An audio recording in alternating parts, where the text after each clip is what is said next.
Welcome to Cardboard Bots.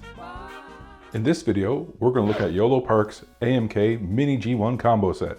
This set features toys of 6 characters, 3 Autobots and 3 Decepticons. I think you can buy each set separately, but I bought the combo set for about $60 Canadian.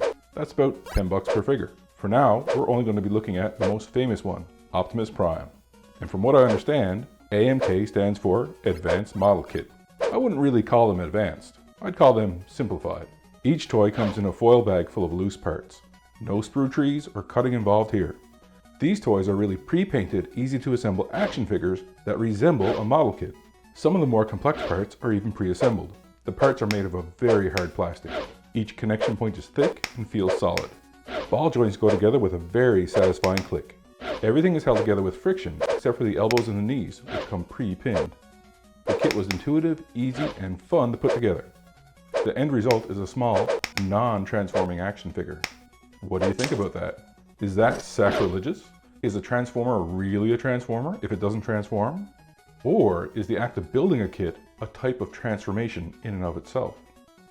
He's about 13 centimeters tall, that's about 5 inches. For comparison, here he is next to Goldbug, a small deluxe transformer. And here's Ransack, a typically sized deluxe transformer. Basically, this toy is something like a modern Transformers Action Master. However, there's a lot more articulation and posability here than on those old toys. The head can rotate, it can look up this far and down this far. The ball joint allows for all kinds of head tilt. Shoulders rotate freely, he can do a T-pose, he can reach for the sky. The ball joint at the shoulder allows 90 degrees of backward movement. Notice the hollow gaps around that shoulder joint. None of the other figures in the set have hollowness in that particular area. There's bicep rotation and just over 90 degrees of elbow bend. This combined articulation would normally allow him to open his chest to reveal the matrix of leadership. However, his chest does not open and he does not have a matrix.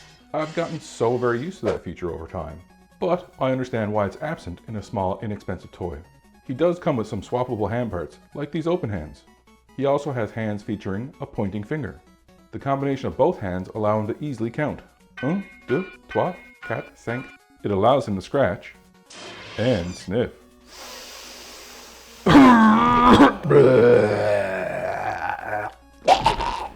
He can use the various hands to express himself and to reach for things, like his rifle. You don't really need a gun, do you, Optimus? Hey, don't threaten me.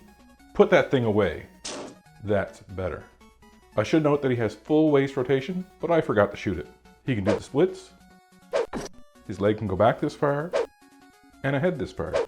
The knee bends a little more than 90 degrees. The knees are the loosest joints on this figure. They're even looser than the knees of any of the other figures in this set.